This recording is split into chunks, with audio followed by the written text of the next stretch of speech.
Woi. Hai. Aku Sore, istri kamu dari masa depan. Teman-teman media semuanya, makasih banget yang bahkan sampai belakang dan sampai depan masih stay buat ngobrol-ngobrol habis nonton filmnya. Thank you banget, seneng banget dari hati yang terdalam teman-teman mau datang nonton filmnya. Yes, of course. Terima kasih juga Yandi sudah memberikan kita satu pengalaman yang luar biasa sore ini. Yandi Lawrence, first of all, gue mau bilang selamat dulu buat lo. Personally ini luar biasa banget dan satu kata buat film ini pada saat nonton itu gue cuma mengeluarkan satu kata ini diulang-ulang, terdiri dari 5 huruf. Buset. Gue gini, baru gambar pertama buset. Hah? Buset, buset, buset lo. Jadi segitu takjubnya kita ngelihatnya dan segitu terbawanya kita dengan karya yang kayaknya di crafting dengan sangat mindful, tapi ada gila-gilanya sedikit. Gue bilang gini, gue mau bilang sama Yandi, gue mau bilang selamat atau mau bilang get well soon ya. Sakit. In a good way. Ada nggak sih kata-kata positif dari kata psycho gitu? Ada nggak? Pengen tahu deh, kalau ada tolong. So ya Yandi, sekali lagi selamat dan kita tadi udah sama-sama menikmati gimana sih kok bisa gitu akhirnya sampai mendapatkan final cerita dan kemasan yang tepat untuk Sore, yang mana sebenarnya cerita ini sudah lo punya dari lama ya. Boleh diceritain? Halo, buat Sore dulu masanya masih pacaran dengan istriku yang sekarang kita udah nikah, udah punya 2 anak. Dan Sore adalah cerita romance pertama. Jadi dari lulus kan taunya bikin drama keluarga.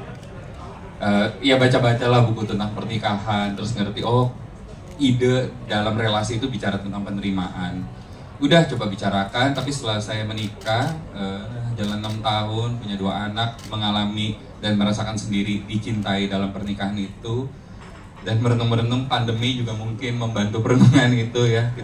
Ide pertama untuk buat filmnya lagi 2020 waktu pandemi. Saya merasa kenapa pernikahan itu indah sekali karena ada yang bilang marriage itu exposing masa kecil kita yang belum usai gitu, dan diri kita yang belum selesai bertumbuh. Karena pernikahan itu berjalan karena 2 orang saling berjanji untuk setia sampai akhir. Ketika kita vulnerable dan terekspos apa yang belum usai itu, tidak ada penghakiman di dalamnya gitu, tidak ada penolakan, yang ada penerimaan, cinta tanpa syarat dan kesempatan untuk bertumbuh. Nah, karena saya produk dari cinta tanpa syarat seperti itu, saya merasa sepertinya harus menceritakan ini sekali lagi ke dalam bentuk film. Itu yang mendorong bentuk ceritanya berubah sejauh yang tadi teman-teman nonton, mencoba mengekspresikan kira-kira rasanya disayang sebesar ini tanpa syarat kalau jadi film kira-kira segini deh. Dan mungkin itu yang akhirnya menyentuh banyak hati semua yang nonton ya. Tepuk tangan dong, boleh dong. Yandi Lawrence gila. Ingat ya, ingat ya. Tugas kita hari ini adalah mencari kata positif dari psycho. Well, Yandi, tapi kalau dari dari esensinya mungkin kita bisa merasakan itu semua dari banyak banget yang ditampilkan, mau dari ceritanya, mau bentuk karakternya, dan juga gambar-gambar yang akhirnya didiskusikan juga dengan Mas Dimas gitu ya untuk dipilih dan ditayangkan. Tapi tentang konsep perempuan datang dari masa depan gitu ya, mau ngubah pasangannya, itu kan sebenarnya kayak suka ada ya di kepala kita gitu sebagai pasangan gitu, kayak aduh gue pengen banget nih kalau dia bisa gini bisa gitu. Jadi itu sesuatu yang sangat amat dekat, sangat manusiawi dan real gitu, human experience yang real. Tapi kemudian di cerita ini ada sisi-sisi fantasi yang tadi ya kan, psycho positif itu gitu. Nah itu gimana cara masukin unsurnya dan gimana lo menemukan bagian-bagian itu yang dimasukin? Pertanyaan bagus. Saya selalu percaya nonton film rasanya kayak sebuah perjalanan. Dan yang menarik dari kemungkinan fantasi kan, time travel kan fantasi. Kalau kita duduk ngobrol aja, kita bicara sama teman kan what if itu kita berkhayal. Mungkin yang paling menarik dari menonton sesuatu yang kita sebut fantasi gitu ya, dia time travel, itu adalah perjalanan yang jauh sekali. Kita bisa membayangkan naik kapal selam ke pulau Atlantis yang hilang atau pergi ke ujung galaksi gitu. Tapi yang menarik dari perjalanan nonton film fantasi seperti itu, ternyata perjalanan jauh itu ternyata membuat kita mengerti sesuatu tentang rumah kita sendiri gitu. Jadi dia menarik sekali, menggoda sekali perjalanannya, tidak pernah ada sebelumnya. Tapi di ujung perjalanan, waktu kita pulang, kita bawa kedalaman dan perspektif baru tentang rumah kita gitu. Dan itu gitu, ya. rasanya sangat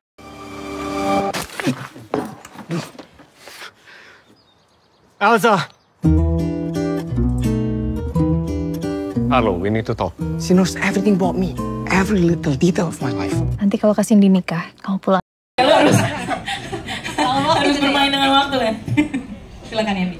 Itu juga yang mungkin menyebabkan saya dan Mbak Mita menangis di mobil. Jadi pertama kali saya memperdengarkan Mbak Mita lagu Terbuang Dalam Waktu dan bilang, "Mit, ini kita pakai di film kita ya?" Itu di parkiran sebelum kita meeting. Dengar dan berdua cengeng banget, nangis gitu. Karena merasa inline sekali kita mau bicara tentang itu. Saya merasa dulu LDR sama istriku, sama pacarku gitu. Jadi ada rasa memperjuangkan bagaimana bisa menikahinya dan bersama selamanya. Tapi setelah menikah tuh ternyata perjuangannya nggak selesai. Waktu pacaran saya memperjuangkan bisa bersamanya, ternyata setelah nikah kita berjuang bersama mengarungi waktu. Gitu. Udah, kemudian waktu jadi film, bagian yang tidak hilang dari, yang tidak mungkin terlewatkan kalau kita membahas pernikahan dan relasi itu, waktu. Udah, coba diterjemahkan jadi cerita. Wow, lagi-lagi Ya, kita ketemu di sana. Oke, katakanlah aku percaya kamu dari masa depan. Terus mau kamu apa? Mau buat hidup kamu lebih baik. Hidup aku baik-baik aja. 8 tahun dari sekarang, kamu akan meninggal. Dion Wiyoko, boleh kasih tepuk tangan dong untuk aktingnya Dion Wiyoko, luar biasa banget. Dion, akhirnya di film yang panjang ini kita mendapatkan penjelasan yang lebih mendalam ya tentang kenapa Jonathan ini pindah ke luar negeri, terus kenapa dia kayaknya hidupnya kok di kesunyian mulu ya, gitu. Kita bisa mendapatkan jawaban dan atau gambaran itu di film panjangnya. Tapi kalau lo sendiri Dion, yang memang sebelumnya juga sudah kenalan sama Jonathan dari dulu gitu, di film versi layar lebar ini, apa yang lo lihat dari sosok Jonathan? Wah, yang aku lihat sosok Jonathan saat ini memang jauh tumbuh dewasa sih memang. Jauh sangat berbeda dari karakternya sendiri, dari bagaimana dia menyelami dan juga menyelesaikan masalah yang meskipun masalahnya nggak kelar-kelar juga gitu. Yang selalu bingung dan akhirnya tinggal sendiri. Tapi bisa aku bilang memang Jonathan 2017 sama 2025 ini jauh sangat berbeda gitu, dan itu yang membuat aku rasanya mempunyai tantangan tersendiri dan juga sangat sulit ya. Waktu diberikan skrip pertama kali sama Yandi, membacanya aja kayak sekali belum beres kayak gimana sih Yan, gimana ya Yan? Kayak bingung nih, gimana sih Jo ini wah ya gitu-gitu tuh. Ternyata sampai preskon premier juga masih bingung. Iya sih bingung. Jadi ternyata memang itu bagian dari karakter yang mau dikasih lo bikin bingung sama dia. Betul. Jadi ya sampai akhirnya memang diskusi itu cukup panjang sekali dan ya rasanya tuh banyak sekali tantangan-tantangan di emosi, rasa, terus juga adegannya seperti apa, bentuknya seperti apa, dan rasanya tuh memang benar-benar waktu melihat hasil akhir filmnya itu rasanya kayak wow. Saya sendiri terkesima ya sama, kok nyampenya sampai sini ya, perasaan kemarin mau ke Duku Atas tapi kok nyampe Tamrin ya ternyata. Mohon maaf, nyampe Kroasia Pak. Iya. Gitu rasanya ya. Jadi emang it's a mind blowing. Mohon maaf, jangan ekspektasinya jangan terlalu tinggi ke saya jawabannya ya. Menghibur kan. Jonathan ya, bingung aja. Tapi berarti experience itu ya, experience mind blowing itu juga dirasakan sama castnya sendiri ternyata ya, sama Dion pribadi juga dirasakan ya. Banget sih, banget. Apalagi memang udah dilihat hasil akhirnya seperti itu, dan rasanya yang kita rasakan itu ternyata wow, bukan bias, tapi kita pun juga sebagai aktornya pun sebagai pemainnya, wah nyampe banget sih. Nyampe gitu. Ya. Sejauh ini yang paling jauh ya. Lumayan sih, lumayan. Sejauh ini yang paling jauh bisa dijadikan judul. Oke, tapi di sini juga Jonathan kelihatan dengan karya-karya fotografinya karakter ini. Nah buat Dion sendiri, lu kayaknya dapat peran fotografer udah berapa kali ya Dion? Benar. Ya kan? Iya, Nggak sekali ini kan? Dari karya-karya yang dimunculkan gitu dan ceritanya itu adalah karyanya Jonathan. Yang mana yang paling berkesan ataupun juga punya makna khusus buat Dion secara pribadi? Wah, ini kayaknya pengalaman pertama juga gitu ya. Seumur-umur aku belum pernah sih bikin foto exhibition yang cukup banyak hasil-hasilnya ditampilkan gitu, dan ternyata Yandi bisa memberikan media istilahnya ya mungkin menyalurkan mimpi-mimpi saya gitu yang akhirnya bisa difilmkan seperti itu. Rasanya kayak wah, pas pertama kali lihat, nah mungkin tadi lihat adegan yang pameran foto ladak itu juga udah yang kayak wah, ternyata pas medianya cukup besar tuh rasanya ada rasa yang berbeda gitu. Ditambah lagi yang foto-foto Arktik itu memang di Tagambiro sih luar biasa ya. Gila ya. Tapi foto-fotonya Dion sih, teman-teman, itu semua di dalam film semua foto aslinya Dion. Wah, tepuk tangan dong Dion. Jadi kalau ada gambar polar bear itu nggak kita beli, itu kita pinjem. Itu dia beneran ke Arktik, dia beneran ke Ladakh. Wow. Iya, itu rasanya tuh wah, rasanya bangga banget dan thank you banget sama Yandi sama Mita yang rasanya tuh kayak saya bikin eksibisi tapi dengan cara yang berbeda. Pameran di film gitu. Rasanya tuh wah, pas lihat sendiri tuh kayak saya nongkrongin foto-foto saya kayak wow, luar biasa. Ditambah lagi kolaborasi sama Dita Kambiro sebagai art director yang memberikan apa ya, cara-cara yang lebih berbeda gitu. Istilahnya foto gunung es aja tapi dikasih layer-layer, dipotong-potong, dan akhirnya kayak kita sebagai yang melihat pun juga bisa menikmatinya dengan cara yang berbeda dan rasanya tuh nyampe gitu. Jadi rasanya wah, keren banget sih ini, kayak wah, bangga banget. Tangan jantung. Udah percaya aku bisa bikin hidup kamu lebih baik. Emangnya di masa depan tuh kita jadi pasangan yang rajin olahraga bareng gitu? Punya kesulitan tentu saja, hampir semua produksi pasti ada tingkat kesulitan yang berbeda-beda. Ada perbedaan budaya, bahasa, karena kita bekerja sama dengan pemain dan juga kru dari Kroasia dan Finlandia. Jadi kita terjadi adaptasi di situ. Ada keinginan untuk bercerita dengan meningkatkan begitu banyak production value sebetulnya. Dan menurutku memang sudah saatnya Indonesia, maksudnya filmmaker, penonton pasti punya keinginan melihat kualitas produksi Indonesia semakin lebih tinggi lagi gitu. Ya mau coba bawa ke arah sana. Selalu pengen naik kelas. Betul, dan kita akan menemukan tentu saja kesulitan-kesulitan baru. Tapi kemudian kesulitan-kesulitan baru juga ditemukan dengan solusi-solusi baru. Kesulitan baru ada solusi baru, itu dia. Langsung di quotes ya, Suryana Paramita. Kakak Ucit, bagaimana ya bisa sampai ada di layar lebar seperti sekarang? Sebetulnya memang diawali dari buah pemikiran Mas Yandi Lawrence sebagai director dan juga writer.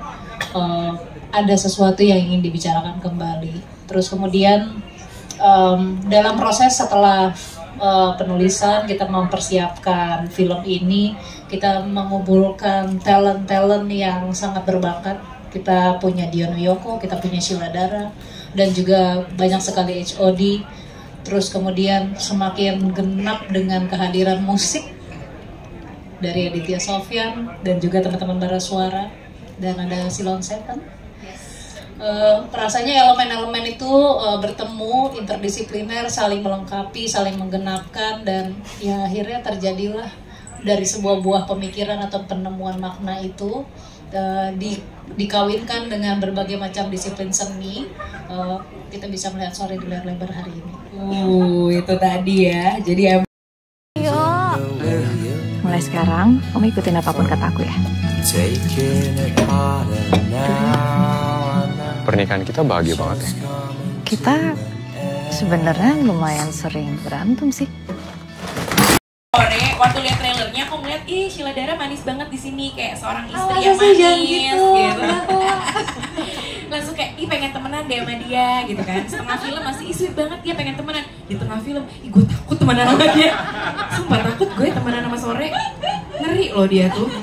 Ya, kok bisa gitu punya keinginan-keinginan seperti itu. Well, Sheila Dara memainkan Sore dengan luar biasa. Aku belum pernah lihat Sheila bukan masalah ekspresif ya, tapi warna dan juga jenis-jenis yang dibawain sama Sheila itu sangat amat soulful menurut aku. So thank you Sheila, udah jadi Sore yang sangat mengagumkan. Dan di film ini apakah memang perasaan kita aja yang nonton atau memang Sheila ngerasa dapat kayak set skill baru gitu gara-gara film ini? Oh banyak sih set skill yang aku dapatkan misalnya setelah syuting film Sorry, ini. tolong dijawab dalam bahasa Kroasia. Oh prosti? Gue nggak ngerti. On murah Gimana? Yang pertama, sebenarnya kalau bahasa Kroasia itu udah pasti. Cerita film kebetulan karena di film ini aku ada beberapa dialog berbahasa Kroasia, mereka assign aku guru les bahasa Kroasia. Orang Kroasia yang tinggal di Korea, jadi kita lesnya by Zoom gitu, 10 sesi, setiap sesinya 1 jam. Tapi selain bahasa Kroasia, mereka juga nyuruh aku nge-gym. Oh gitu, kenapa tuh tujuannya? Karena Yandi tuh sebagai writer dan sutradara, dia tuh punya visi look Sore tuh at first glance, dia udah pengen kelihatan cewek strong, benar. Kayaknya ini cewek punya pendirian deh, gitu. Sementara teman saya invertebrata. Iya. Sementara tadinya tulang lunak ya. Benar. Aku emang satu badan tulang rawan semua. Agak rawan memang. Jadi agar badan aku nggak gini, tapi gini, mereka akhirnya mendaftarkan aku ngaji. Jadi sekarang aku sporty banget. Jadinya sekarang juga masih mendapatkan otot-otot Sore itu ya, peninggalan dari Sore. Wow, luar biasa banget. Tapi itu adalah mungkin skill-skill yang kelihatan dan kita bisa lihat hasilnya. Tapi yang di dalam hati Sheila sendiri, ada nggak sih perasaan apa gitu yang dibawa? Rasanya sih sebenarnya dari baca skrip, dari syuting, ada satu yang tiba-tiba bikin aku jadi ngerasa, ya ampun grateful banget ya. Itu adalah waktu setiap orang-orang terdekat aku tuh setiap hari bisa punya kesempatan untuk bilang good morning, selamat pagi gitu sama aku. Karena di balik keceriaan good morning itu kita tuh nggak pernah tahu sebenarnya beban yang mereka gendong tuh apa sih gitu. Jadi itu sih kayaknya syuting Sore ini bikin aku ngerasa grateful akan hal itu. Lebih empati juga berarti ya sama diri sendiri dan orang-orang di sekitar. Alright. Oke, Sheila Dara tepuk tangan dulu. Sore. Kalau emang kamu mau mati lebih dulu ya udah nggak usah dengerin aku lagi. Sore. Pas saya dengerin aku kan udah bilang sama kamu. Gak ada yang bisa ngatur aku meskipun istri aku. Aku bilang tidur. Takjub pada karya terbaru yang dilakukan Sore, istri dari masa depan. Ini bukan film science fiction ya, tapi ini adalah gabungan sebuah film drama dengan adegan-adegan yang mengisahkan sesuatu istri yang datang dari masa depan. Apakah dia datang dengan naik mesin waktu, itu Anda nanti saksikan di filmnya sendiri bagaimana peristiwanya terjadi. Tapi ini adalah sebuah film yang menggabungkan adegan-adegan yang sangat di luar nalar. Jadi inilah kekompakan dua pemain utamanya, Diomi Yoko dan Sheila Dara Asia. Ini adalah film pertama syuting di Kroasia, Finlandia, serta di Kutub. Dan saya ujikan film ini sebagai wakil Indonesia di ajang Academy Award atau Oscar tahun 2025. Salut untuk Yandi Lawler yang selalu membuat hal-hal yang baru sehingga kita mempunyai pengalaman sinematik dengan menonton Sore, istri dari masa depan. Aku nggak bisa tidur kalau belum selesai. Cuma sekali abis ini udah. Aku nggak bisa langsung berhenti gitu aja.